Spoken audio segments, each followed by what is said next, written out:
Good afternoon from the 104.5 The Zone studios. I'm Ross Johnston. Week 4 of the NFL kicked off last night in Arizona as the Cardinals hosted the Seahawks. Seattle got the win 23-20 in that NFC West rivalry. The Titans face off against the 0-3 Texans on Sunday at NRG Stadium in Houston. Kickoff is set for noon Central with the Lee Company countdown to kickoff starting at 9 a.m. here on The Zone. The Titans also made a move today by placing rookie running back Khalil Mullings on injured reserve, which means he will miss at least the next 4 games.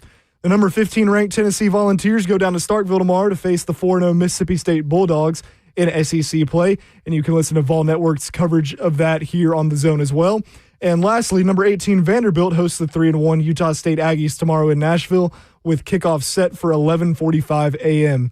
For all your foundation repair and waterproofing needs, visit USSTN.com. Breaking news at once in your home for the Titans and Vols. This is 104.5 The Zone.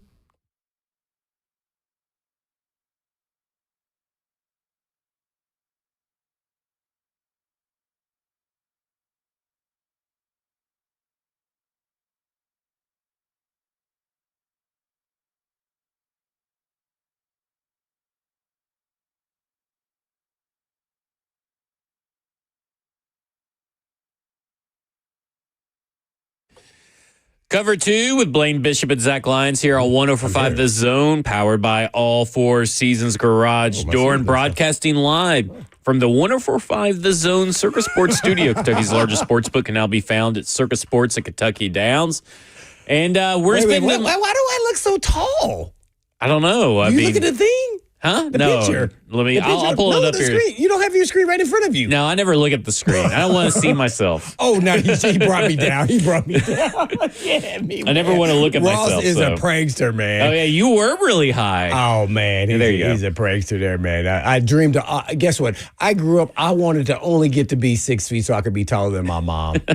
Never made it. That's all I wanted. Yeah, I separated my growth plate at a young age, and I blame that for the reason I am 5'8" or 5'9". I don't know if that's really true, but that really affected it. I really felt like, man, if I went back and looked at it, if I would have stretched more, it might have helped me. Maybe. Zach has a great wingspan, though. I have a fantastic wingspan for my size. Yeah, I have that means I probably should have been taller in another life. Yeah, man, that's great. But I love what Ross did on. Well, I was about to say because we're going to spend all day talking about the Texans versus the Titans, the battle of the defeated. Yes, that guy, I love it. And you know what? I'm kind of rolling. There's been a lot of predictions in Buck's chat. There's one in our chat from Taylor H, Deafening Bank Chat, Twitch, Twitter, YouTube, Facebook Live. Let's end in a tie on Sunday. Oh, no. 3-1. Oh, no. It counts as half a win. It's not going to help us. Still the defeated. Still undefeated. Still I the would feel defeated. like we didn't win again. An NFL game to me should never end in a tie. That should never happen. They need to just change the rules. I want maximum, craziness. Pandemonium. Yeah. Because, that's really going to make the game, it probably would be a boring tie, but at least we'd be in overtime like, is this the one? Is this the one? Is this the time that they score? And they never score. Oh, man. But I kind of want to talk about this J.C. Latham thing if I could. Oh, what happened with J.C. Well, he's out again. He's hurt, right? So this is the 3rd game in a row. And they were asked, Brian Callahan, I assume, was the one that was asked about it. We didn't get any audio of this to my knowledge, but he was asked about J.C. Latham's injury. How's it progressing? And Jim Wyatt put out that Callahan said that J.C. Latham has the same hip injury he had in training camp. That it's muscle related, won't need surgery, said he's feeling pretty good and the team just wants to give him extra time. Took him 2 weeks in camp. So here's my concern is that they're going to played the first week. And then he played the first week and re-injured himself. Okay. So they're technically right now going to be, I guess you would say he's missed 3 games. So he's getting 2 extra weeks than he did in training camp. I'm not sure that's enough. I'm a little concerned that when he comes back, he's not really 100% ready to come back. And I think that's why they have not put him on IR, because I think they want him back. And this happens all the time in the NFL. It's not really an indictment on the Tennessee Titans, but maybe it could. But I do think that if you go back and listen to when J.C. Latham talked in the locker room about his injury, when he was being asked if he was even going to play that weekend, remember he announced that he was not playing, and we were all like, oh, well, that wasn't the coach announcing it, it was the player. Yeah. The way it sounded like it was going to be a while. The way he was really downtrodden about it kind of sounded like it was going to be like an 8-week thing. That's a little extreme. But this is typically a 4 to 6 week recovery time, and I don't understand why they're trying to hope that he is healthy enough to come back, but not 100% healthy. You get what I'm saying? Like, I think there's a delicate line. What is his actual injury? We can't just say hip and then hip strain is what they're calling it. Hip strain. Of course, we get very little information out of this regime. Remember last year, we thought it was a helmet to a quad. Then he ended up getting something injected in his knee. This was L'Jarius Sneed. And then he got another surgery and all this kind of stuff. And remember, he was off IR. Right. So he got injured in, I believe it was the Colts game, October 13th. He got put on IR November 22nd. So a month and 9 days it took them to realize, okay, maybe he's not coming back. And it doesn't, I just don't get it, I guess. Why not go ahead and put someone on IR? Okay, I'm going to equate it because I don't know the extent of his. Yeah. You just said it was a strained hip. So let's just say you have a strained hamstring. I can relate to that because I don't know too many people who've had strained hips. And you just don't know actually when all of a sudden you wake up and you go, uh-oh, I think I'm feeling good. And you start pressing it more and you keep going and you feel like, it's close.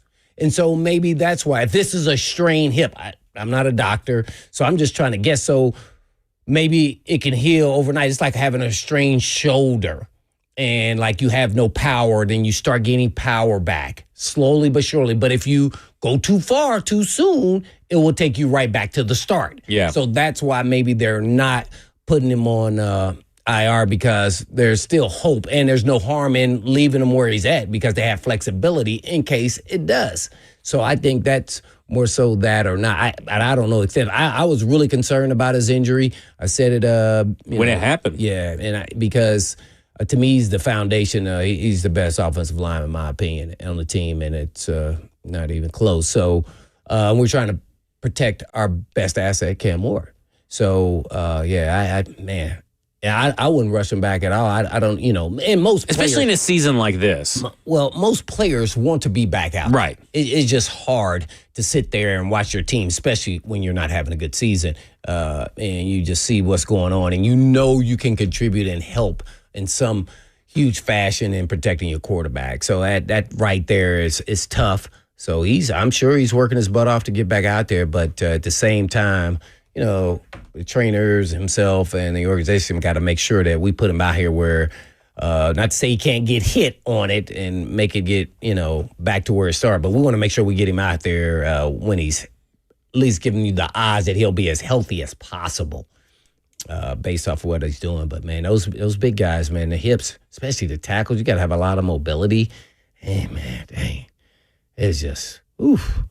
We have a lot of bad luck, man. I mean, when we talk about the offensive line, I mean, this right. Craziness. They elevated the two last name guy from Florida State. They signed him to the 53. So they cut him, let him get over to the 53. Then they put Khalil Mullins on IR and also traded Jarvis Brownlee Jr. So they created two roster spots. So they signed Brandon Crenshaw-Dickson from the practice squad over to the 53-man roster for the second. He's now on the 53-man roster for a second time.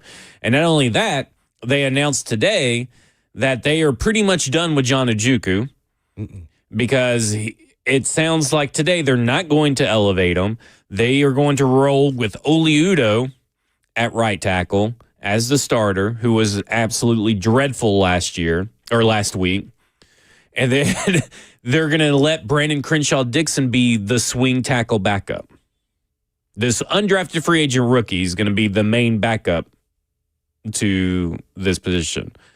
So this critical two positions, actually, if you want to really get down to it. Hey, man, because if Dan Moore goes down with injury, knock on wood, don't want that to happen, obviously. But if he were to go down with injury, then Oli Udoh slides over to left tackle. Then you got Brandon Crenshaw-Dickson over at right tackle.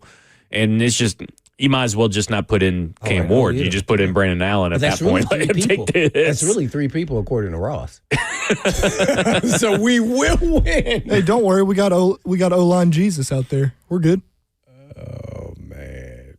Oh, who you talking about? Bill Callahan? Yeah, we're good. Yeah. O-line Jesus. But yeah, like it's a disaster, especially, and we'll get to all the information about the Texans pass rush and how much better it is than the Titans pass rush, and how much this offensive line is going to have to play above its level, out of its mind this coming weekend, because they're getting sacks. They have 2 linebackers, right? Inside linebackers of, I believe Foley Fatukasi is an inside linebacker. Can you double check that? Is that right? He hurt? Who? It's Derek Stingley? No, linebackers. No, I think they're both healthy. Oh, okay. Well, one of them used to play for the Titans. He's hurt. Azeez. Azeez Al-Shaair. Yeah, he played linebacker, right? Yeah. He starts, right? Oh, I have no clue, to be honest with you, about the Texans I thought it was depth him chart and right now. Toe. Yeah, I thought it was Foley Fatukasi. No, Toa's been out there. I think. I know Henry was the starter. Zaire. I forgot Al-Shaair and Danico Autry were both actually out there, by the way. But what I was going to say is that Fatukasi and To'o have combined for 3 of their sacks. So they're going to be blitzing up the middle or blitzing with their linebackers, more than likely to generate some extra pressure on this Tennessee Titans team. And, right now, I haven't, other than Peter Skoronski, I've not seen an offensive lineman really stop anybody on a consistent basis. Fatukasi is a defensive tackle. Okay, that's what I thought. Yeah. I'm confusing him for another. I think he has a brother or something. It was the Jaguars, I think. Their backers are Azeez, Toto, and Christian Harris from Alabama. That's right. Christian Harris is the one over there. But they're gonna have their hands full with just the front 4, man. Well, they rotate in and out anyway. The only person really not getting any snaps is Danico Autry. I don't know why. I mean, he's just sitting over there right now, but he has 0 snaps on the year. And you just said the wrong word. Oh, that means that he's playing this week. Exactly. Guaranteed he's Well, to be fair, this isn't really a revenge game anymore for Danico. But he's going to be up, and he's going to be like, hey, I'm going to get these dudes. Yeah. 6'5", 737-1045. At the end of hour 2, the very last segment on the show, Lions Den Best Bets. Just want to throw this out there. You want to be tuned in because 70% hit rate right now. I've gotten 7 out of the 10 bets right through the first 2 weeks, so it's pretty good. Yeah. Slowly coming down. It's slowly coming down. Is that what Ross said? That's what he's trying to say. Oh. Yeah, but it'll be all right. 70%. 70% is pretty good. Through 2 weeks, that's pretty good. Is that encouraging you to now go and kind of because I even got and I wasn't even really happy with my bets last week. This week we're on See, fire. I was going to say, he didn't even tweet me last week after any of the games ended, so I was like, oh, it must have been kind of rough. But yeah, well, I was busy. Oh. You weren't really against any of my bets last week. You weren't as vocal as you were week 1. So there we go. We will see today. Oh, Danico's apparently on IR, so that would explain that. So there you go. I was going to say. Gosh, I don't really know. I thought the Danico had been playing a bit. I don't even know what his injury is, to be honest with you. I'm going to have to look that up. I missed that completely. Yeah, I haven't heard anything about injury. I remember last year he got suspended. He's slow to get back to the groove. But, I'm glad he's not playing, man. Ooh, they need all the help they can get. All right, when we come back, we're going to go around the NFL with Jordan DeJaney. We'll also continue our discussion about the Battle of the Defeateds. This is Cover 2 with Blaine Bishop and Zach Lyons here on 104.5 The Zone. I'm defeated.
Cover 2 with Blaine Bishop and Zach Lyons right here on 104.5 The Zone, powered by All Four Seasons Garage Doors. 615-737-1045 is the number. Let's go around the NFL with Jordan DeJaney. Jordan, I'm going through the list, and maybe I'm just overlooking someone, but could Kevin O'Connell be the first head coach to win Coach of the Year 2 years in a row, back to back, with his performance that his defense and his quarterback Carson Wentz put on Sunday?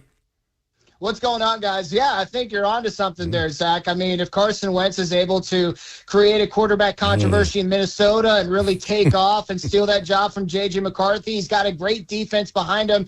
I think Kevin O'Connell could definitely be a really good bet right now for Coach of the Year, because I don't think he's one of the favorites right now if you look at sports books. I think that the betting world is a lot more intrigued by Shane Steichen of the Indianapolis Colts with the emergence of Indiana Jones. I think people are in love with Jim Harbaugh, what he's done with the Chargers defense, and also with Justin Herbert having an MVP type year. But hey, Kevin O'Connell, that might be a sleeper right there. Last night we kind of saw it go down the wire. We have the kicking rule that kind of came into play where the Seattle Seahawks get the ball on the 40-yard line. Kind of take everybody through that new rule and talk about maybe what's going on in Arizona. Is there a lot of reason for optimism if you're a Cardinals fan? Yeah, if you were to ask me my main takeaway from that really exciting game, it was really boring, and then all of a sudden it got really exciting, I would have said, kickers, make sure you land the kick in the landing zone. You're giving up free yards by trying to pooch it, get it to bounce, and make it tougher for returners to handle. I think that's something we've seen around the NFL early on this year, is the kickers are trying to get the ball bounce in the landing zone to try to get the kickers, maybe put them a step backwards, the returners, in terms of handling the kick. But it gave them, the Seahawks, free yardage up to their own 40-yard line, and they were able to set up a game-winning field goal. So that was a huge play in that game. And as soon as that happened, I said, hey, Myers absolutely is going to have a chance to redeem himself with a game-winning kick. Now, in terms of the Arizona Cardinals, they seem like a team everyone wants to get excited about year in, year out, right? Jonathan Gannon now has multiple seasons under his belt. He's had multiple draft picks on the defensive line. They kind of revamped that defensive front as well. But they just haven't been playing well on offense specifically. I don't know if they've even reached 300 yards per game. I know they didn't through the first 3 weeks of the season. But Kyler Murray's been off kilter in the passing game. We know about the struggles of Marvin Harrison Jr., who finally came alive in the second half. Trey McBride is the real main offensive weapon for Arizona, and they need someone else to step up, especially with the injury to James Conner. I thought it was real interesting that Tom Brady accuses everybody of being paranoid about his dual role now with the Raiders and being a TV analyst. Hasn't he kind of proven all the paranoia right?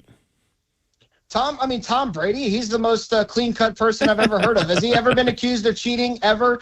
I read that letter he wrote for his own weekly newsletter, I guess it is, and I was kind of taken aback by what he said. He defended himself, saying that there's no point of conflict between his two jobs unless you're just paranoid and distrustful. If you're a negative person telling on yourself by assuming that the negative is going to happen in any given situation, that's a you problem. It's not a me problem. It's not an NFL problem.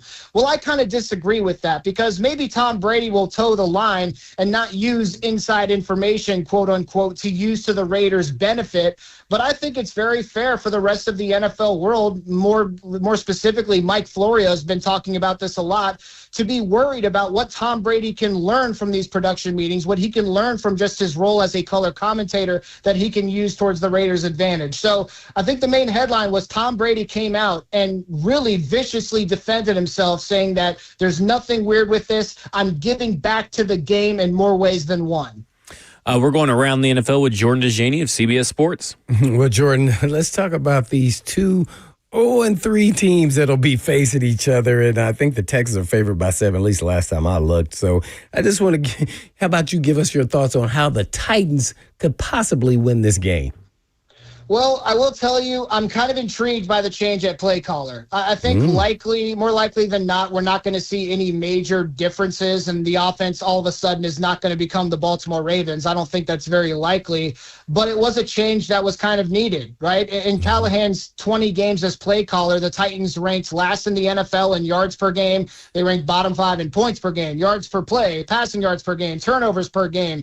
And what this change does, in theory, is give him the ability to be more of a game manager, right? Like free him up to run his team on game day instead of being tasked with play calling as well. So maybe this is something that helps more with situational football. Maybe this helps him challenge plays when a wide receiver comes down with the ball on his elbow, or not have that crazy gaffe at the end of the first half against the Indianapolis Colts. So what I'm specifically looking for with Tennessee when it comes to a path to victory, if we're talking more about the play calling change, is will this change potentially lead to less penalties? I don't know if that has a direct correlation with that, but that's something to keep an eye on.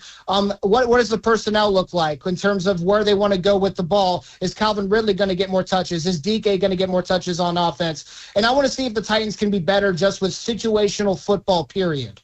Oh, my gosh, man. There's a lot of things that they need to be doing, but do you think those things will happen and it will be any difference in what you think you'll see from the Tennessee Titans overall?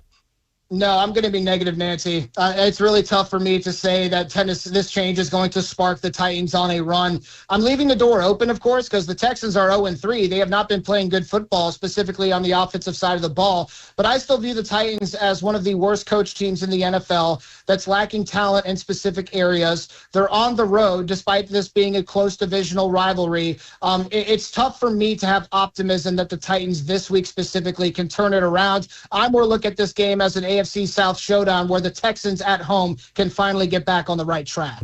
What team surprises you the most in the NFL that hasn't got off to a fast start and you think they'll be playoff contending team for sure?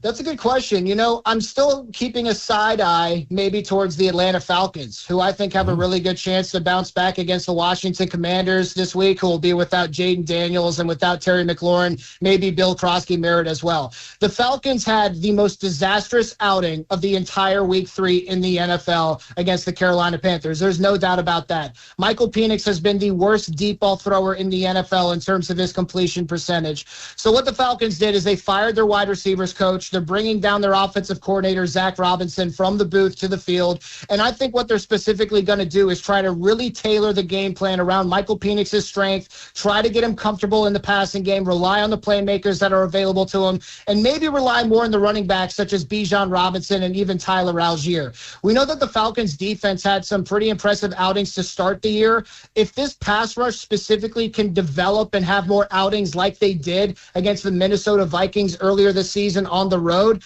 maybe that Falcons team is a team to watch. And I bring them up as well because the Buccaneers now, who are 3-0 by the skin of their teeth, they're dealing with some injuries. Mike Evans is going to miss some time with a hamstring injury. Baker Mayfield is questionable with the biceps injury. So I'm still keeping an eye towards the Falcons as well. No doubt about it. Win with Jordan Jajani, info writer for CBS Sports. Now to the biggest question. I want to see if this team is in there. Give us your power ranking for the top 5 NFL teams at this point. I think you absolutely have to have the Philadelphia Eagles in there. Who else? I would say that the Buffalo Bills are definitely going to be there. They could arguably be number 1. The Chargers are going to be in the top 5 as well. Maybe they're at number 3. The Detroit Lions really impress me. I think they absolutely make my top 5 now. I feel bad for doubting them at this point. At number 5, you know, I think a lot of people would probably say just at face value it's the Ravens, but it's not the Ravens. The Ravens are not in the top 5 for me. This is a team that Colts? lost. No, I'm not putting the Colts there just yet. How about the Green Bay Packers? They lost to the Cleveland Browns, but if they bounce back against the Dallas Cowboys with Jordan Love, I think Green Bay could be a top 5 team. Well, I'm glad you brought him up because how well is Jordan Love actually playing? Or not playing? Jordan Love did not play well against the Cleveland Browns. He was missing open wide receivers. There was no flow to the offense. I absolutely agree with that. But what I do love about this offense is they love to take shots downfield, and they have the footing of one of the best running backs in the NFL with Josh Jacobs as well. So I have a lot of confidence in this coaching staff that Green Bay can actually end up being a playoff team and being a really good squad. And I think that, maybe some people out there listening right now think it's a hot take to have them as a top 5 team. But after you watch Jordan Love against this terrible Dallas Cowboys secondary, we're going to be talking about the Packers a lot more as we exit week 4. There you have it. Jordan DeJani, NFL writer for CBS Sports. Jordan, what was Tua thinking when he made comments recently about Cam Newton? Because it was incredible. So Cam Newton, I don't know if you guys have all seen this, so I'll just read it to everybody. Cam Newton, called Tua's play out after the Monday Night Football game against the Buffalo Bills and how it wasn't that great and how he's not living up to his contract. Tua responds to Cam Newton, well, anybody could play quarterback in this league then. I want to see anybody on the streets come and play quarterback. Cam is doing his thing for sure, but I think it's easier to be able to hold a clicker and talk about it that way, or talk about that what someone else is doing wrong when you're not going out and having to do the same as them. I think it's easy to do that. I think anybody could do that. I don't think anybody could play quarterback. Just anybody could play quarterback. Have the concussions to Tua wiped out his memory of Cam Newton actually being in the NFL, playing in a Super Bowl, and also being one of the best collegiate quarterbacks of all time? Zach, that was going to be my first question. Do you think Tua forgot that Cam Newton was once upon a time? It is real. I've seen the clip. It is a real clip. He's right. The response is so bizarre. It led a lot of people to think that Tua thought Cam was somebody else, not Cam Newton, the MVP quarterback. So I thought that was a very poor response from Tua Tagovailoa, who's obviously been under the microscope over this past couple weeks and his really bad interceptions. I mean, MVP, Heisman winner, like rookie of the year. Pretty good quarterback. So, yeah, if someone like that is diagnosing your play and watching the film and saying that you're struggling, they're probably onto something compared to just your normal talking head on ESPN. I want to say that he thought it was talking about somebody else. Maybe he didn't hear that it was Cam Newton who said it when he was asked a question. Let's just give him the benefit of the doubt, I guess. It has to be. It has to be. No way he knew it was Cam Newton. So D'Amico Ryans recently released C.J. Gardner-Johnson is saying it was his decision.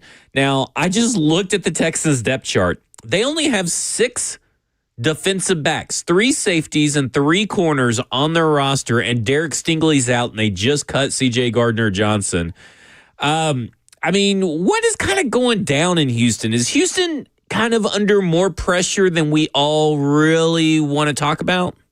Oh, 100%. I mean, the Texans were the preseason favorite to win this division. Now you have the emergence of Indiana Jones with the Indianapolis Colts, and the Jacksonville Jaguars are also sitting at 2-1. So the Texans are absolutely under pressure. So this is a really big game against the Tennessee Titans as well. When it came to the release of C.J. Gardner-Johnson, who was acquired from the Philadelphia Eagles earlier this offseason for offensive guard Kenyon Green and a pick swap, I think it's really funny that both of those players, Kenyon Green and C.J. GJ, are no longer with their respective teams. But the reason this happened was a culture thing. D'Amico Ryans came out and said it was my decision. He didn't really offer any details about why it went down. But ESPN released an article saying that CJ GJ, he's allowed 3 big plays on 3 close losses that contributed to opponents scoring touchdowns. And he's reportedly struggled to guard the right player in D'Amico Ryans' scheme. And more so, he rubbed teammates the wrong way by refusing to take responsibilities for his mistakes. So that's why D'Amico Ryans reportedly made the decision to move on from the Super Bowl winning safety. But you bring up a really good point talking about this Texans secondary, because Derek Stingley Jr. I don't think is going to play. I think MJ Stewart is going to be the safety that replaces Gardner-Johnson next to Kalen Bullock. He's on the injury report as well. So if there's a path to victory for Tennessee, it comes down to that offensive line protecting Cameron Ward and the pass catchers making the best of their opportunities as well. Hey, Jordan, Ross here. I got a question for you. Sticking in the AFC South, the Jaguars have forced 10 turnovers through 3 games. Do you think that they have a legitimate chance to push for a wild card spot this season, or do you think there's still too many questions with Trevor Lawrence and also some of the struggles with Brian Thomas Jr. as well? Yeah, the Jaguars defense is doing so well because they're stealing signs, right? You guys see that from Robert Saleh earlier this week? No, I mean, listen, when I watch the Jaguars on film, what I see is defensively, that defensive front can make plays in certain situations. I think their cornerback play is very inconsistent. But offensively, when I watch the Jaguars, I look at them and say, man, I think they have all the pieces here because Brian Thomas Jr. has been inconsistent, but we know what he's capable of. Travis Hunter sprinkled in. I expect more of that as the year goes on. De'Ami Brown, their free agent pickup, who I was never high on with Washington or UNC, has made some plays as well. And they've got Bretton Strange at tight end. Trevor Etienne is someone who has been kind of a revelation. He's having a career year. I think he's top 5 in rushing yards entering this week. So I think the Jaguars they really do have some pieces. I don't know if they're going to be good enough to win the division. Maybe if they're going to be a wild card, I'd have to look at the remainder of their schedule. But I will say that the AFC, in my opinion, is stronger than the NFC. So it's going to be tough to get a wild card. All right. We just went around the NFL with Jordan DeJaney of CBS Sports. Jordan, enjoy the football weekend. You too. Thanks, guys. All right. Coming up next, Diana Rossini was on the Dan Le Batard show this morning, and she had some interesting things to say about some weird happenings, eerie events going on behind the scenes down at Houston. What does this mean for the Texans? We'll tell you when we come back. This is Cover 2 with Blaine Bishop and Zach Lyons here on 105 The Zone.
Oh, you might not know this, but there's an auto repair company that pays its mechanics more than any other repair shops that I know of in the area.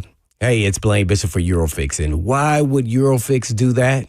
Well, a decent technician can make 50 to 60 grand a year. A good technician that's pretty fast can make up to $120,000 a year. And really, really fast technician who's really, really good can make up to $180,000 a year as a mechanic. Can you believe that?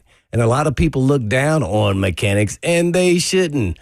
Local owner Aaron Stokes is an ex-mechanic, and mechanics are what make the world go round. And everything out there has to be worked on. So did you know that Eurofix is not open on the weekends? And you say, why? Because Eurofix wants the kids, the moms and the dads who work all week, have time together for the weekend and not be apart. Aaron Stokes figured out a long time ago, if home life is unhappy, work life will be unhappy too. So that's why Eurofix is open Monday through Friday, and European vehicles fixed at below dealer pricing. 3-year, 36,000-mile nationwide warranty. Also, on all repairs, Eurofix performs. And you know they have 5 locations all over the state of Tennessee. And all you have to do is just give them a call at 844-EUROFIX. That's right, 844-EUROFIX, or you can visit them online at myEurofix.com. That's myEurofix.com.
Cover 2 with Blaine Bishop and Zach Lyons right here on 104.5 The Zone, powered by All Four Seasons Garage Door. 615-737-1045 is the number. We're talking about Titans versus Texans.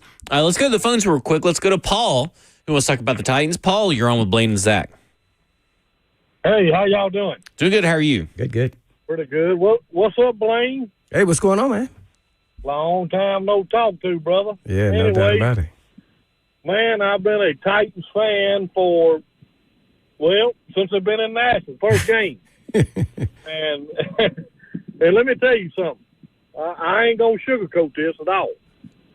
We completely suck as a football team, as an organization. Now, we have no identity. This is the first Titan team I've ever known that we have no identity. We don't even know what we want to do out there. We don't. And I'm not going to sugarcoat it. Do I believe that we have the right head coach? No. We do not have the right head coach leading the Titans. But it's deeper than that, Blaine. It's deeper than that, brother. We don't have the right ownership. We don't have that. The ownership does not show any effort to where they care about producing a winning football franchise in Nashville, Tennessee. We are not going to get better until we fix that. And then we can get a coach who cares. So build your $3 billion stadium, $4 billion stadium, whatever the price tag is. But we ain't going to have a winning football team until we fix the ownership and then get a coach. Now, that's my comment. I was pretty hard about it, but I'm telling the truth. Hey, God bless y'all. Take care of yourself. Tighten up. Hey, thanks, Paul. Tighten up. Hey, I love the passion. I love the little bit of anger because I think that fans should be angry. And of course, it's obviously within their right to be angry. But I mean, I do think that the product on the field is totally and wholly unacceptable at this point. And I don't know if it's going to get right against the Texans. I don't know how much Bo Hardegree actually changes this, because we got some information about Bo Hardegree. We'll also talk about that at the top of the hour. But, like, I get it. I get why fans are angry right now. And I do think that it could be traced back to the ownership and their decisions that they have made that have kind of, over the last 4 or 5 years, have kind of put them into this mess, as well as the people that aren't doing their jobs, whether that's the players, the coaches, or the front office. Yeah. Passionate fans, they deserve to have their voice and their opinion. I mean, they should be upset. I would say, look at it like this. It can't say it's because the ownership isn't trying. So, hey, you fire some guy, you hire somebody, you fire somebody. But, that's just like the regular corporate world. And sometimes the resume can fool you.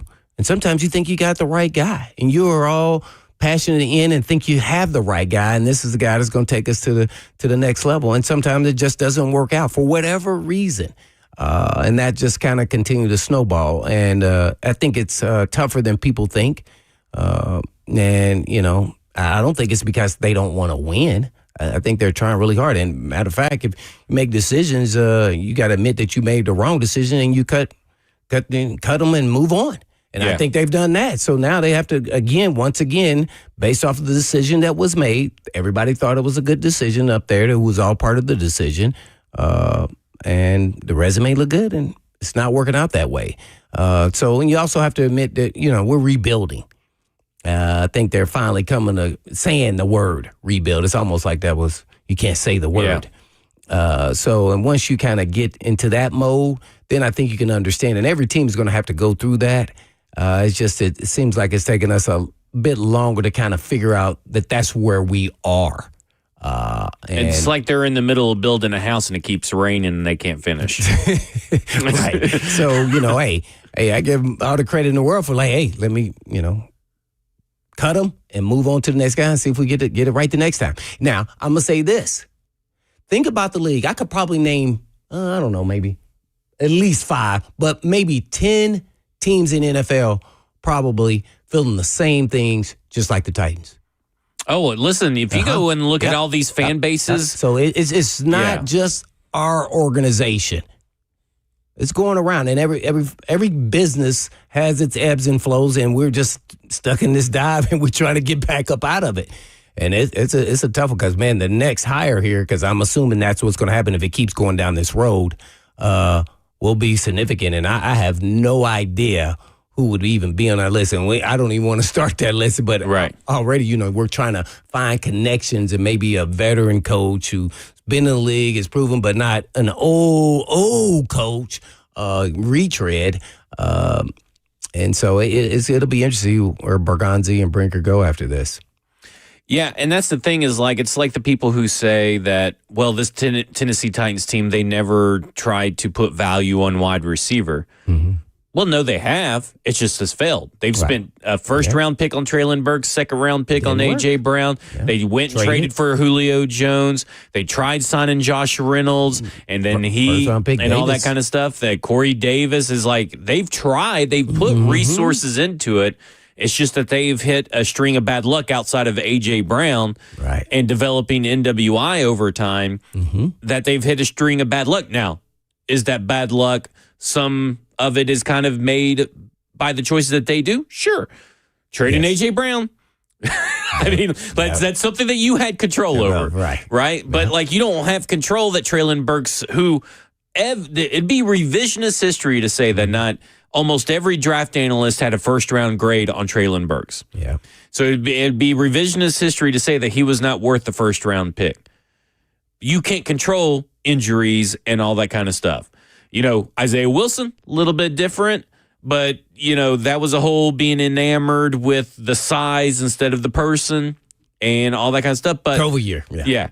They have tried to make these things. It's just they've run into a string of just bad decisions or unlucky decisions that look good at the time that they are done. Surface. And then at the end of the day, they end up being bad. Doesn't mean that they aren't trying.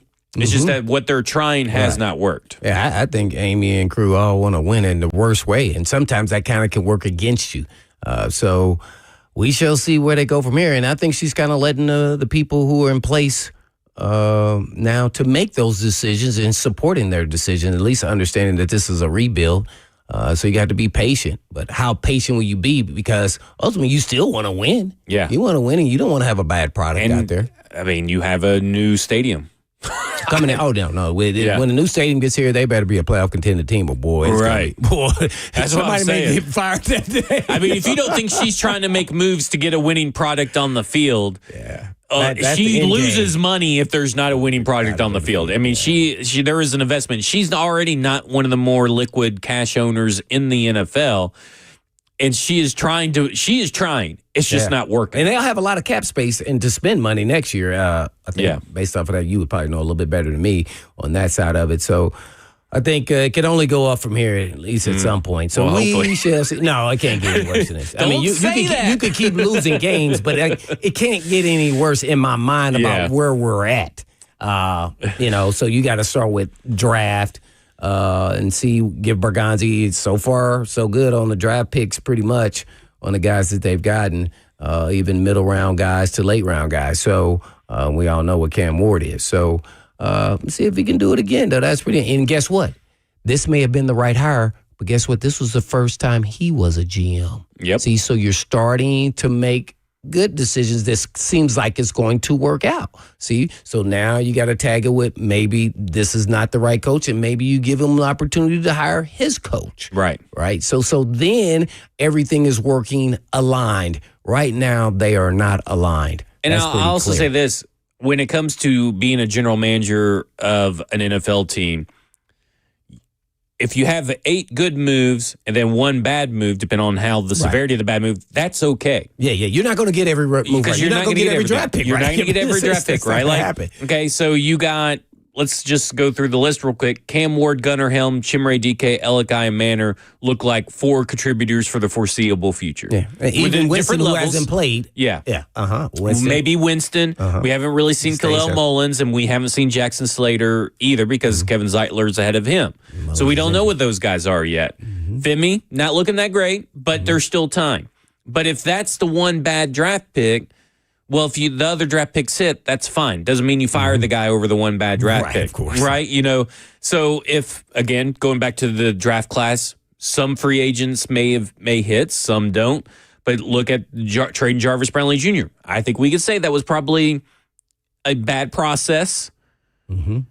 And if that ends up being even worse, as Jarvis Brownlee Jr. continues to ascend for the New York Jets, it's a bad move. Yeah. But doesn't mean that he's a bad GM. Right. And that's what you got to. Well, You got to have that nuance. You look more so at what are the players you kept, and when you made that decision, did they see? Everybody wants to look at Marcus Brownlee, Harris turns into something, or the Davis guy. So you trying to figure out when you made that decision, you're relying on other guys. So let's see how they develop. I could care once you're not a Titan.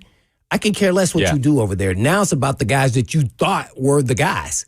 Did they do what you thought? And do you think it's unfair they're put in this position? I've heard a few people say that, and I'm like, well, these guys are professionals who are probably waiting for this moment to go out there and perform. Unfair for the guys who are unfair here? for Marcus Harris, who's taken his spot. Absolutely. No, it's not. No, they're waiting for opportunity. That's what I'm saying, yeah. Oh, yeah, they're waiting. Man, if he goes out there and I performs. didn't wish harm or trade to anybody, but somebody got hurt and that gave me an opportunity. I was waiting. I was ready. Yeah, it's like I don't feel it's an unfair situation at all for Marcus Harris if he's the guy that gets it. Brownlee, probably who woke up out of a nap and saw he got traded.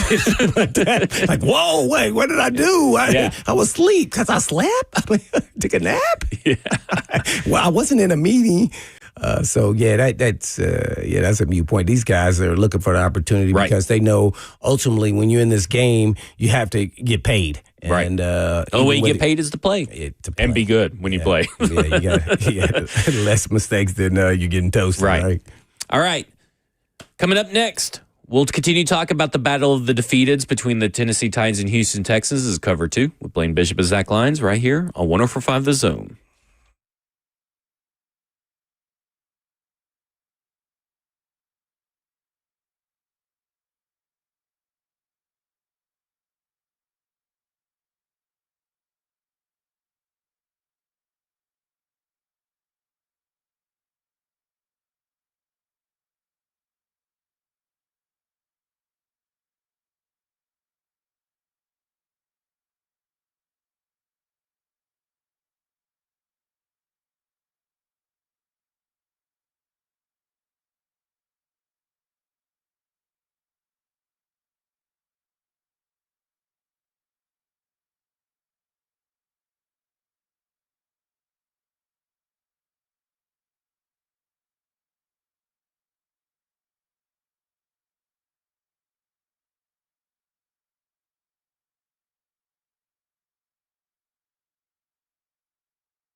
Cover 2 with Blaine Bishop and Zach Lyons On the here road. on 104.5 The Zone, powered by All Four Seasons Garage Door and broadcasting live from the 104.5 The Zone Circa Sports Studio. Kentucky's largest sports book can now be found at Circa Sports at Kentucky Downs. 615-737-1045 is the number. And the people are clamoring for your favorite coach, Gruden. Give us your thoughts on Gruden for the Titans. Here's Wait, you act like you were looking for something. Wait, well, I was looking at a note. Because you were going to do something else. I'd see you for a loop. Here's where I'm at on Gruden. Is that the best part of Gruden's coaching resume is now old enough to drink. So he's down there with me with Grandpa? Yeah, he's down. He's up there with you, Grandpa. I am a big John Gruden fan. In fact, John Gruden's books, I bought these back in like 2002 or no, it may have been like 2005, I guess. But he had these books. One of them was Do You Love Football? Then he had a sequel book to that. And I got those books at the same time. I didn't know that. I got Terrell Owens' T.O.'s books. And I read those books and I was like, okay, that's kind of what got me into the analytics stuff, like the John Gruden really die hard into football were those books. They got me into like the deep state. So he was football fan, stuff. so you were all for the I Titans. Hey, listen, I love some John Gruden back in the day. But I have to, you have to understand that John Gruden back in the day is different than John Gruden now. I always loved them. I mean, like, I respect his opinion. Change it? Here's the thing. If he wasn't so much in the public eye, like it's like Dan Orlovsky. Everybody's like, well, Dan Orlovsky would be a great quarterback coach and stuff like that. Like what I'm saying? He's so much in the public eye. So you're that talking about the people Barstool stuff? Yeah. I mean, but it's also Monday Night Football, right? Like he was on Monday Night Football. Yeah, he does the quarterback camp episodes and all this kind of stuff. And he's on social media doing the cameos and all this. I mean, he did one for the Fantasy Football League. Even mentioned your name. He mentioned my name. He knew you loved him so much. Yeah, he knew it. And So back to, would you have him be the Titans coach? No. What? No. Why not? Listen, just because you're better than Brian Callahan doesn't mean you're a good fit for this organization. We're not comparing him to him. He's got these a Super people Bowl. are. He's got a Super Bowl ring. The people in Effingham Bank. Yeah.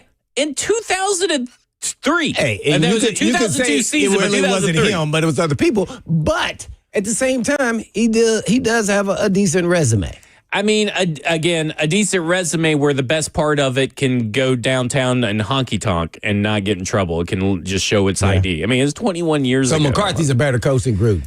I would say so. I mean, he is probably the greatest coach ever? No, obviously not. But neither one of them. When you're talking about looking at Mike McCarthy versus John Gruden, Mike McCarthy has shown that at every one of his stops, he's able to find success.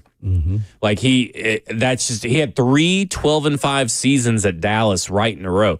And listen, people want to crap on Mike McCarthy, but you kind of see that it's kind of a madhouse over there. If you're kind of able to with the Cowboys, navigate that, you'll be fine. I think I kind of success with the Raiders too at some point. No, not that kind of success. No? It was like 8-8. I think was like the best year he had. And then I go back and look at Mike McCarthy's a guy that's typically had his team in the playoffs way more often than not. And if you're looking to build a culture, you're looking to build maybe something that you're familiar with. If you're the Tennessee Titans, like the Packer way. Like, I mean, Mike McCarthy obviously knows that. I mean, that's kind of feels like what they're trying to build, this Ron Wolf style of Packer way or whatever. Then Mike McCarthy would make sense. Now, is he my number one choice? Probably not. I haven't really decided who my number one choice is. Right. But I could definitely tell you who is not even going to crack my top 10 list is definitely John Gruden. Man.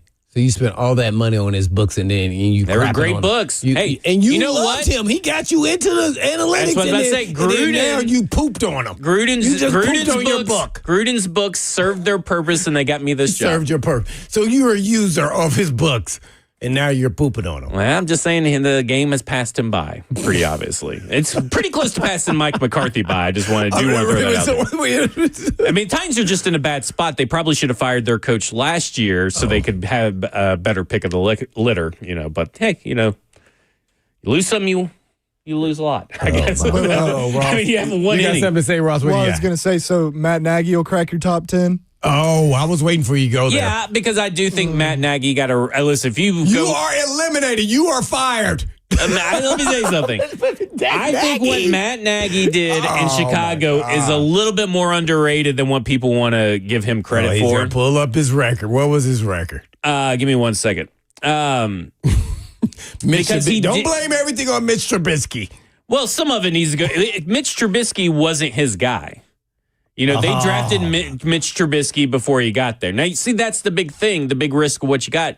Whoever you get has to want or enjoyed or liked Cam Ward. And, of course, Cam Ward is a better quarterback than Mitch Trubisky. I think I could go ahead and... So what if another coach comes in and then Cam Ward takes like a step backwards, like C.J. Stroud is doing in his third year, and they're going to be like, see, he wasn't my guy. And then we start this whole process all over again.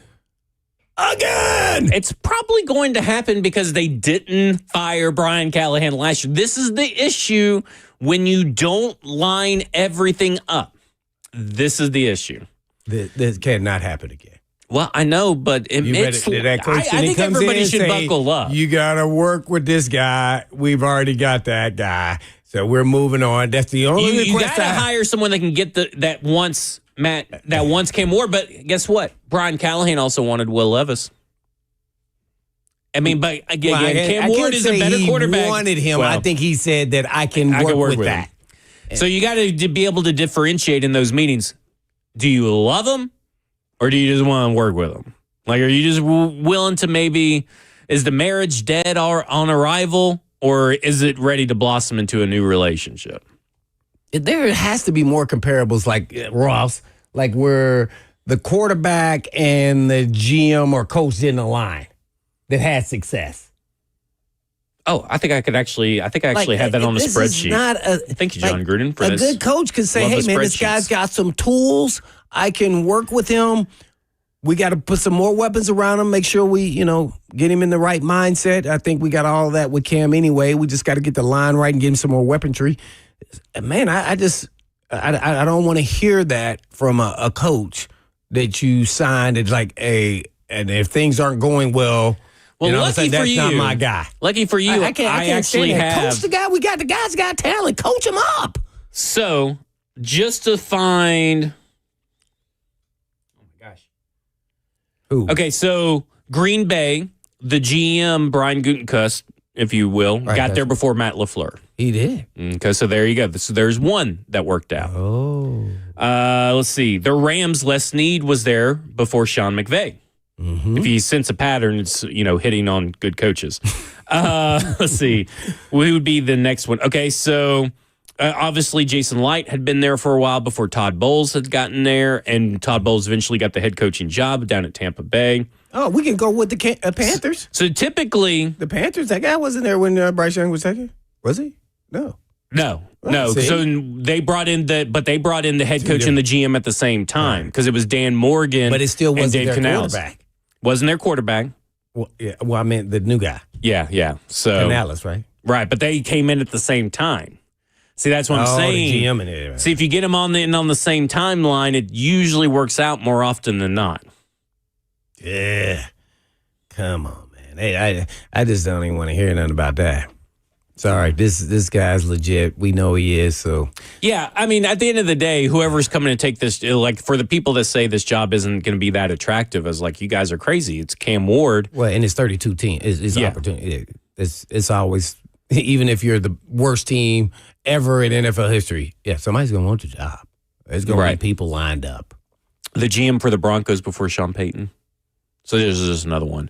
So typically the GM that's usually there first usually has a pretty good winning record. Okay, so ends up being fine. So we already on the right track. So we can be on the right track. Mm-hmm. Maybe. We'll see. Yeah. It's Tim. Well, I just don't know. You got to see who Berganzi and Brinker come up with. See, like, to me, it's like, there's always a pivot, right? When it comes to firing a head coach and moving in a different direction, you usually don't get the same kind of head coach. Right. Now, it does not have to be just offensive and defensive, right? Oh, no, it doesn't. It could be you hired a first-time play caller, first-time head coach. Well, maybe you just hire a first-time head coach who has experience play calling. Maybe you just go to an experienced offensive head coach that also maybe he's kind of like Dan Campbell. Still an offensive head coach, but he doesn't do the play calling. He just manages everything. Or maybe you go to someone that is both and has been both and has shown success at being both. So maybe that's the situation that you're looking at here with the Tennessee Titans, is that the pivot's not going to be, well, they're going to go for a defensive coach. The pivot's going to be, they're just not going to go with new on new on new when it comes to their head coach. Let's go to Steve in Nashville. Steve, TITS. you're on with Blaine and Zach. Hey, guys. I was going to comment about the injuries, and this either one of y'all can answer, but Blaine, I believe you might know more. It seems like when you're having injuries like we are right now, we're 0-3, and management's making changes, and I'm just curious about how the agents of those players, and maybe putting a bug in their ear, like, hey, maybe you need to lay low with this injury and let things play out. Thinking about their career versus trying to rush them back and get them in there. Even though they're only 0-3, it just seems like the program's headed downward. So I'm just curious about you guys' perspective. I mean, what are your thoughts on the injuries and stuff? What's the actual question? I mean, how does that affect like agents and all this stuff? I mean, I guess he's, trying to see if there's just a bad stigma, bad luck kind of deal. Yeah. No, I think it's still early, and I don't think players, unfortunately, including myself, you always want to play. Because you're only as good as the last time you're on tape. And if not, you'll be forgotten. And there's so many guys that get opportunities. So you're waiting for an opportunity where you're a backup, a player that's injured, injured where you can still play. You're still going to play. I just think that doesn't happen to maybe when you get in the last quarter of the season where guys are like, hey, man, and I'm, and typically if you're a real good player, they're going to say, nah, we don't want to risk him getting hurt. He's playing hurt this whole time. Like Jeffrey Simmons, right? That kind of happened there at the end of the season a couple years ago. So depending on where you're at in your career as far as starter, backup, it all matters. So I think every situation is a little bit different, but it definitely not starting right now. I mean, it's weird, week 4. They're probably more worried about getting out of there if it was just because it's a losing season, if anything. Well, there's also opportunity you got to look at it on the other side, too. There's players also who aren't getting an opportunity. They may think with a new coach they will get an opportunity, especially if they show flashes. Yep. It's getting there, but it's not like NBA makes me, I want out, trade me. It's getting closer that you can have that kind of leverage. I just don't think the NFL is built that way quite yet where guys could start saying, not unless you're a high-profile player, like Jeffrey Simmons. I keep bringing up. Jeffrey Simmons could eventually sit there and go, hey, man, I'm ready for another big deal. We're not going to – it's going to take 3 or 4 years before that's ever going to happen where we're going to get to where we need to be. Hey, I think I need to, change the scenery. All right, coming up next, we're going to dive deep into the game. Offensive line versus defensive line. Where's the run game? Who needs to help Cam Ward the most? We'll answer all those questions when we come back. This is Cover 2 with Blaine Bishop and Zach Lyons right here on 104.5 The Zone.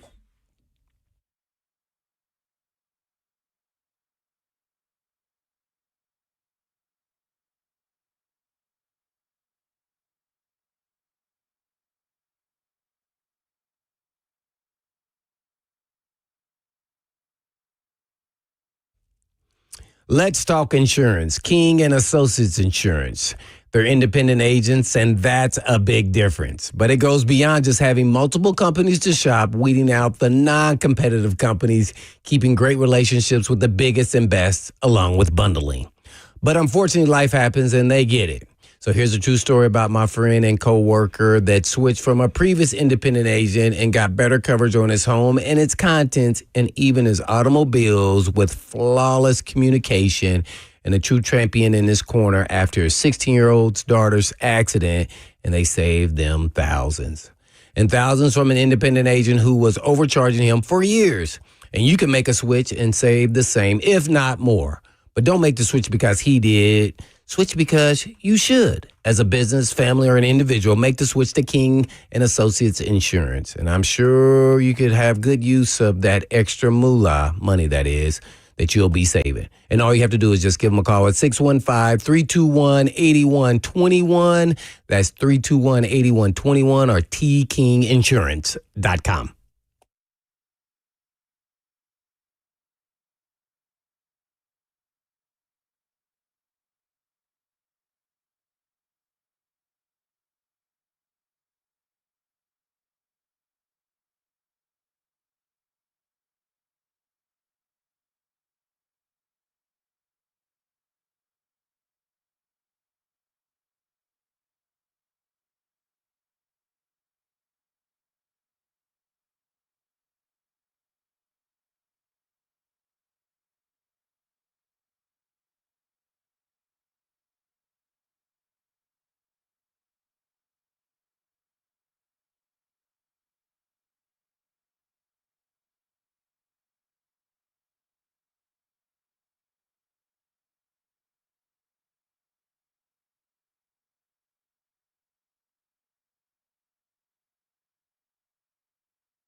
Cover 2 with Blaine Bishop and Zach Lyons here on 104.5 The Zone, powered by All Four Seasons Garage Door. 615-737-1045 is number. And as you may have seen, just pop up on your screen if you're watching on Twitch, Twitter, YouTube, Facebook Live, wherever you get your Zone TV. We got Sean Alexander bobblehead. And it just broke. And the question now becomes, do the Tennessee Titans score more points than Sean Alexander has kids? Because Sean Alexander just welcomed his 14th child into the world. Man. So can the Titans score more? Congratulations. Can the Titans score more than 14 points is the question. Ooh, I don't know. Ooh. Man, this is I don't know, because I think I'm going to say the final score, if I was making a guess, is going to Well, you got time because we got to do that at the top of the next. Say 20. I don't know. It's going to be close. You think they're going to get more than 4? I'm just worried about Cam Moore. Can he survive? Yeah, I don't know. I'm not sure about this week's score more than 14. Yeah, so let's talk about this because the Houston defense is obviously the biggest strength of this team. It's the most consistent performer on this team. That's their front, yeah. They have the 10th highest sack rate. They have but they only have the 21st highest pressure rate, which that goes to tell you a lot of their pressures turn into sacks, which means that they have the 7th highest pressure to sack rate in the NFL. They also have the 3rd fastest time to pressure. That means that they are getting their pressure the 3rd fastest rate in the NFL, 2.44 seconds. They're getting pressure on the quarterback. What is that? 2.44 What is seconds. Cam Ward? I know this is getting you off the top of your. What is Cam Ward's average? His time to throw is 2.92. Oh no! Yeah. No, he better speed that up. And they're allowing the Tennessee Titans offensive line are allowing the 13th fastest time to pressure, 2.68 seconds to a pressure. So bad recipe for disaster right there off the board. And they're only blitzing the 18th highest rate in the NFL. So they're doing this with their front four, which makes sense because their front four is awesome. I mean, they're not blitzing. They're not playing? I mean, is anybody not playing besides Archer? Stingley. No, I meant the front four. Oh, no. Oh, not to my knowledge. Does it even matter? Well, I mean, you just want to find somewhere where there'll be a little bit of hope. Well, I think your hope is, and I think this comes back to Bo Hardegree, and it has been conveyed to me about Bo Hardegree, because the big question has been autonomy. And the question and the answer that I was told is that it's a very simple answer. Bo Hardegree has full autonomy. Head coach will interject with opinions sometimes, which is very normal in the NFL. Yep. But Bo is doing it. But the question now becomes, how much is Bo in charge of the game planning? Is he just executing someone else's game plan? Or does he have the full autonomy and the full control? Because technically, that's usually what the head coach / offensive coordinator does. And he's just a play caller. So it'll be real interesting. But he has full autonomy. And with Derek Stingley out and them likely having to call up people from the practice squad to play cornerback, I think there's an opportunity for a quick passing game. And let me say something. We'll get right. Cavalrilli and no elite corner. Right. It should surprise the Texans because the Tennessee Titans have lacked a quick passing game in any form or fashion besides screens. Hopefully this leads to less screens, and shame on them for selling out Randy Jordan and telling everybody that he was in charge of the screen designs, the running backs coach. I mean, like, you guys got to take some credit, some responsibility for that. Don't try to push that off on Randy Jordan. Hey, is that, man, I'm just not thinking about it. Randy Jordan played in the NFL. Yeah. For the Vikings? He's been a running backs coach for forever in the league. I think he played for the Vikings when I was like in college, maybe. Remember that name? They had Robert Smith and Graham. I want to say Randy Jordan. Look it up. Is it the same Randy Jordan? Look up, Ross. You're the producer. Get your fingers typing. I know he's been coaching for a while, though. Yeah. Mm-hmm. But my thing is that maybe this will open up the quick passing game, then allow you to take shots downfield because you don't have Derek Stingley. This should be the Calvin Ridley get right game. Now he's got these weird glasses now, these dead eye glasses. Did you see the picture of them? Yeah, but that was something that his coach gave him. Yeah, well, it's apparently something that the LSU receivers are used to using. Oh, really? So I guess it does work. We know now, I that went really to good. the deadeye.net to try to find these glasses, see how what much they're they called. cost. That's what it says on the little Yeah, screen. they kind of just had like a square, like right in the inner eye part where it was missing. Yeah. The rest was. And that website doesn't exist, so I don't know where they bought these. Oh no! Maybe Is they this found them. gimmick? Maybe they found them at the at a yard sale or something. But Stop this! I'm just saying, I don't know where I was going to buy some. Every time you do, stop this. Sean Alexander's head is going to say, "I think I'm going to have my 15th child." Okay, well, Randy Jordan, undrafted in 93, played for the Los Angeles Raiders in 93, the Jaguars from 95 to 97, and the Oakland Raiders from 98 to 2002. Gotcha. That's his track. Number 2. So, dang, I played against him. You probably did. May have bashed heads with him at one He's like point. the Jaguars? Yeah. But my second thing was going to be, I don't get the whole fuss over this Calvin Ridley thing. I think it's a great thing. If he's having catching issues, what do receivers catch with? Most people think hands. I mean, like, obviously, physically, they catch with their hands, but it is all about tracking it with your eyes and locating the point of the spiral. So if this helps with his eye concentration, I'm all for it, and I don't see why people are making a big deal about it. Well, they're like, well, $92 million. I'm like, guys, well, then you should want him to try everything. Because you know what most people do when they get paid a lot of money and then things aren't going out in their favor? They're like, I got paid a lot of money. I don't have to do anything. I mean, how many times have we seen a big contract? He got paid last year, so this is a different year. So I don't. For me, that's just not who his makeup is. Most of those, I don't. I know everybody has a different, but you can tell the guys that you should pay and what's going to actually happen if you're a player. Right. You know. Matter of fact, the guy will feel like maybe he needs to play better. So maybe that's, to me, the issue is that maybe he's pressing because he thinks he has to live up to the contract. Yeah. Where I feel like you deserve that contract. You can only be as good as what you've done. To think you're going to be worldly better than what you've done over a 6-year window. It's not like he's wearing them during the game either. Just but I'm going to say this. I had catching issues, especially after I messed up my finger. I could work on the jugs machine every day and just look phenomenal. God, bang! Do you make those sound effects every time you catch the ball? No, that's what it sounds like when they let them out. I'm just trying to give the image over to people who can't see that's driving in their car. And I was just like, bang! Oh, I got a one-handed. Look at that, man. I got great hands. I mean, daily. Getting the game go right through my hands. Mm-hmm. So we could talk about that round and round. At the end of the day, you just got to relax and catch the ball and look it in game. And don't you want your players to try to do everything they can to get better? Absolutely. Yes. Yeah, absolutely. Would you rather them not? Like, Yeah, I absolutely. mean, I get that it kind of looks a little ridiculous. I mean, it looks very cheap. Doesn't mean any of the stuff may work, by Right. the way. It may not work. But you could say he gave all he could. Yeah, right. And at the end of the day, look at it this way. Who do you guys think needs to, I mean, obviously Cam Ward has to continue his ascent. So we know that the ball quick. Yeah, we know Cam Ward has to get the ball quick. Can Bo Hardegree help with that? Can the offensive line hold up? Is it the wide receivers catching the ball? I mean, it may be a mixture of the three, but who do you guys, we'll start with you, Blaine. Who do you think really is the most important piece outside of Cam Ward, coaches included, to the success for this offense to score more than Sean Alexander has kids? I would say the offensive line. I know that people are not going to like that answer because I know everybody likes the toys. Yeah. The skill guys.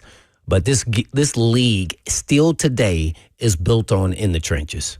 And if you can't protect your quarterback, it doesn't work. Now, there's always certain times where you look kind of past it, but this team over the last 3 years can't get it right for whatever reason. All for different reasons, really. So I want to see Dan Moore Jr. play well against these type of pass rushers. Right. Then he can justify what he got paid. I don't want to hear anymore about that he played bad versus elite talent, but the good starters, he does okay. Well, he got paid big money. They brought him here to block those elite players. So he's going to have his hands full. I want to see him step up and rise and give time to Cam Ward so he can go through his progressions instead of every pass can't be a quick pass. Guess what? If I'm a DB, hey, man, don't backpedal. Yeah. I got your back. I'm over the top. Go get it. Like, so eventually at some point, you're going to have to run your offense, and he has to get protection. So the offensive line to me. Well, we got some good news. Guys, the president of positivity on this Friday on the show. You the president? The president of positivity. Oh, my. Self-proclaimed. Kevin Zeitler is a full go for Sunday. Oh, man. So there's some good news. Yeah. Well, him and Ole, at least the right side won't be a total disaster. It'll just be half a disaster. Last week was tough was it? for that Yeah, right it was side. bad. I think almost 11 of the 18 pressures came off the right side, if I'm not mistaken. Something insanely high. Because Dan Moore did have a good game, but how much is that is the talent level drop off between what he's facing over there versus what he faced with the Rams and Broncos, but also how are they just overloading the right side? You know what I'm saying? Like, I mean, he may have held up just long enough because those guys weren't holding up at all. And it goes back to the point that as much as we can say that we love Cam Ward and Cam Ward feels to us like he's the future, he has to get rid of the ball. Now, he recognizes he has to get rid of the ball, but he's not helping his offensive line. This isn't college. This is where you could just scramble around for days. No, I told you that was going to be an issue for him. Right. Yeah. You have to stay in the pocket. Even you may have to take some hits after the throw.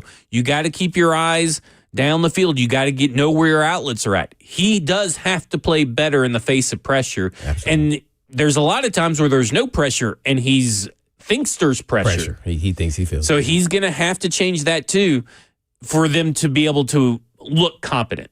Now there are different ways to help that, right? Your pass catchers can catch the ball. They can get open quicker. Your offensive line can block, and your play caller can call plays. But if the play caller calls the right play, your offensive line holds up just long enough, and your receivers are NFL open, and you're still not getting rid of the ball, that's a Cam Ward issue. And I'm not saying everything is a Cam Ward issue on this offense because there's a lot. He's very low on the list to blame. But when things actually do go NFL level of right, you have to take advantage of that. What about you, Ross? Yeah, so real quick, too, we had a caller, Leo, call in and say it was Steve Jordan you were thinking about playing for the Vikings. Oh, 12 Steve years Jordan. at tight end. Oh, the tight end guy. Uh-huh. Okay, yeah, I didn't Yes, play sir. against him. Yes, What I was going to say is I actually think a quick passing game helps out this Titans offense, and that's because of the skill sets of the pass catchers. I think we have two guys in Ellick and Gunnar Helm that have kind of proven that those are two guys you can get the ball out to quickly, whether they're covered or not, they can catch the football. You know what I mean? Big physical guys. I think we got a guy in Tyler Lockett who knows how to get open quickly, whether zone or man. And then I think we got two guys in Calvin and Chig who it's like, obviously got to catch the ball, but once the ball is in their hands, they can make a lot more with it. So you've got all these different skill sets that you can get the ball to quickly in that quick passing game to help you out. For me, it's like I'm a big proponent of the short passing game, but the reason being is that I want the short passing game to set up the deep shot because you have the speed in Calvin Ridley, and you have to get that going regardless of what's happening. You still got Chimere Dike, which we've seen him beat people. He just doesn't know what to do after he beats them. So we got to get these guys involved down the field to stretch out the pass rush too.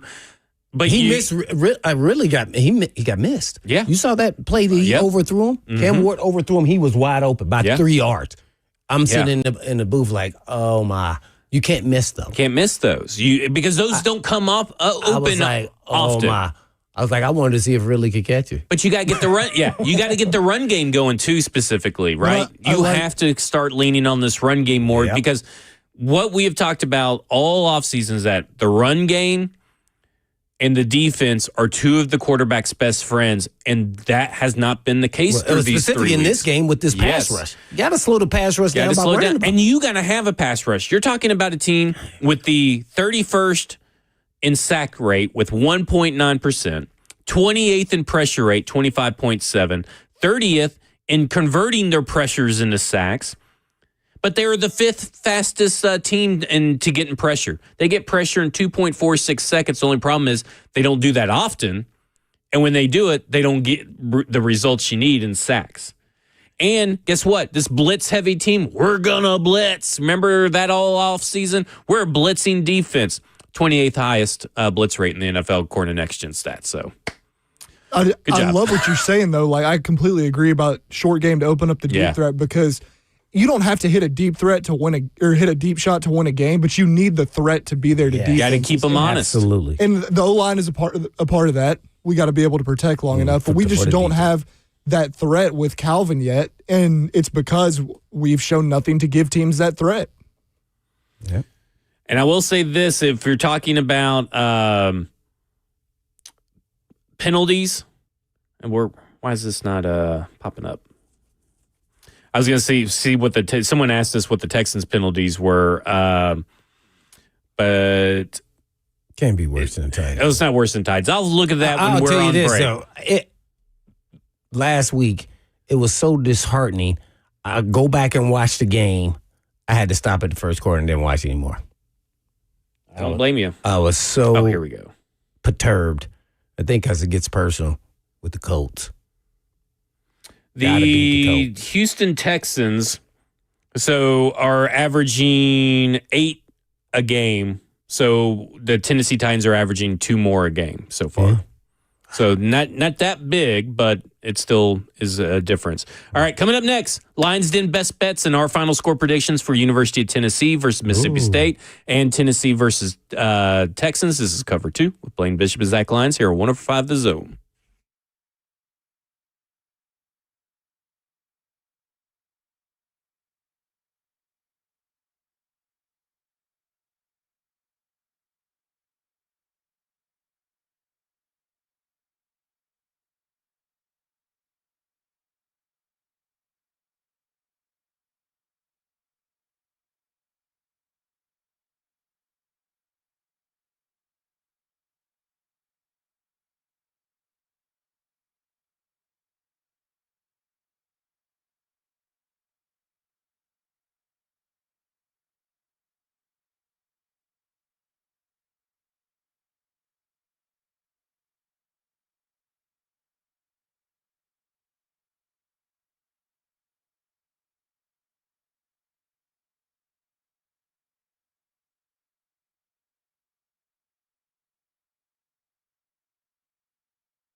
Cover 2 with Blaine Bishop and Zach Lyons right here on 104.5 The Zone, powered by All Four Seasons Garage Door. 615-737-1045 is the number.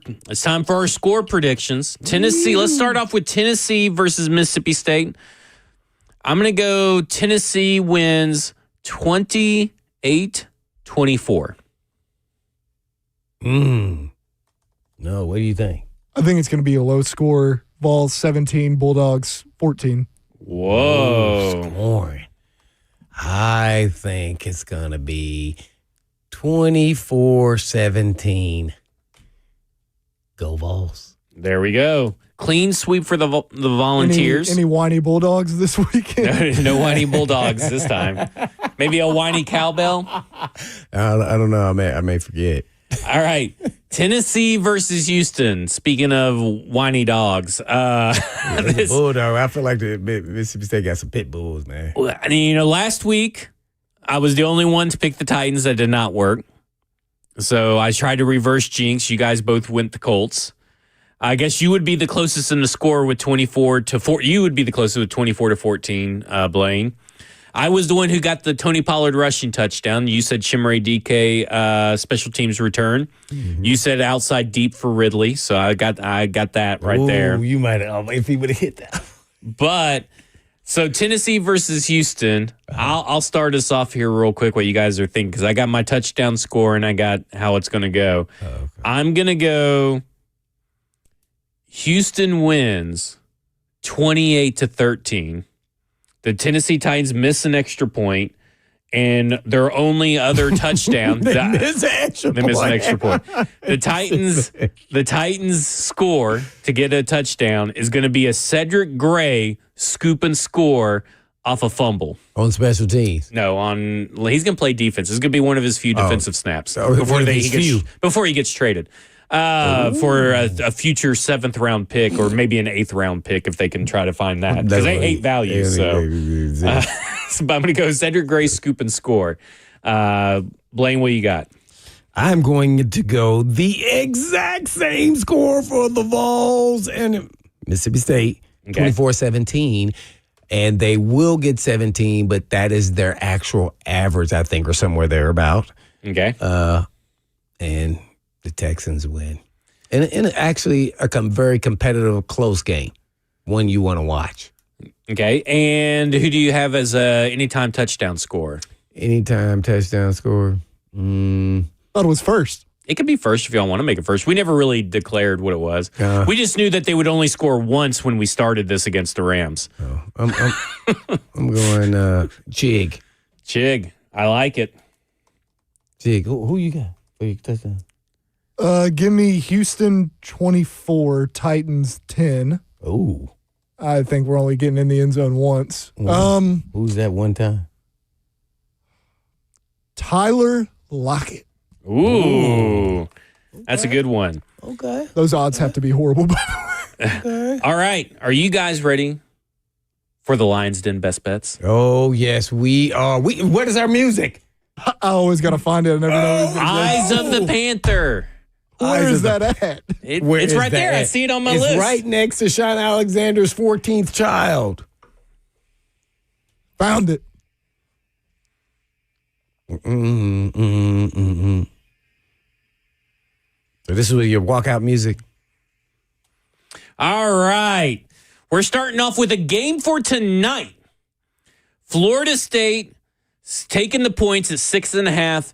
They're at Virginia, so they're on the road, but Virginia is not very good. So we're going Florida State 6.5. We're going Illinois is going to cover 6.5 versus USC, because I don't know if you guys saw that Lincoln Riley was sitting there complaining about 11 a.m. kickoff time because he doesn't like having to come all the way over here into the Chicago time zone, Eastern time, go into Central time zone. And he was complaining. So I'm actually going to pick Illinois to cover the spread 6.5. I'm going Arkansas to cover the spread at 4.5. They're home dogs. And home dogs always bark louder, as my good friend Rick told me. And Arkansas is going to cover 4.5 versus Notre Dame because they are at home and they score points, and Notre Dame can't stop them. So Arkansas covers the spread of 4.5. Then I'm going with Vanderbilt versus Utah State. Vanderbilt, I'm covering. They're going to cover the spread by 23.5. They are an unstoppable force, scoring points at whim. I'm riding the hot hand. Vanderbilt versus Utah State. It's here in Nashville. They're going to decimate them on the home turf. Vanderbilt's going to cover the spread at 23.5. 23.5. Wow. It's a big one. It's the biggest one I got. That's the big. Oh, wow. So this is the last one, huh? This is the last one. Okay. And then I got my little fun parlay for everybody. Texas A&M is going to cover the spread at 6.5 versus Auburn. It's, again, they're coming off the bye week. Auburn is coming to them, so it's the second straight road game for Auburn. Texas A&M, 6.5. I think that looks pretty good. It looks like that could be a clean sweep, Ross. Do you have anything to say about this? Yeah, since you guys are the big gamblers. I just never like taking big spreads like the Vanderbilt one. Man, I understand dangerous. your reasoning. I just don't like it personally. Aren't the Utah State a high-scoring team, or no? I know it's against different opponents. I know they're 3-1 though. They're no slouch, I guess, but Vanderbilt is on fire. They are. Oh, no doubt. Everybody's just playing on a different level, and it's a home game. So I feel like there's going to be a little extra juice. Ooh. All right, give us that little parlay. That is something I'd tell you on if this is good. Well, last week, it should have won if you University. I forgot. I guess MTSU lost too, right? I almost had it all on that one because I went all Tennessee teams. But Tennessee spread and MTSU lost, and then Tennessee couldn't cover the spread because, they're weaklings, I guess. It's never your fault. It's never my fault. I'm not the one playing. Told you those big spreads. All right.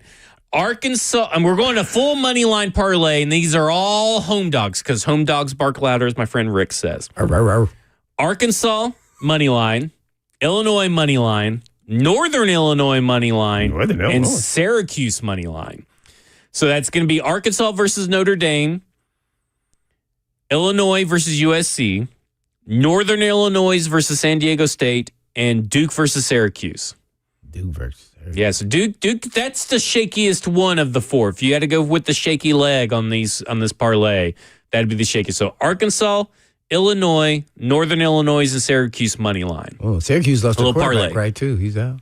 Yeah, I think so. But it's a very close game in the spread, so you always got to go home dogs bark louder. He'll call their quarterback soft if they lose. Yeah, well, I definitely will. The backup. That parlay can get you plus $39.50, so that's a pretty good little spread. You bet $10, you get $395. That's pretty good, right? All right, there you go. That will do it for us. 3HL's up next. This is Cover 2 with Blaine Bishop and Zach Lyons here on 105 The Zone. And in the meantime, and in between time. Peace.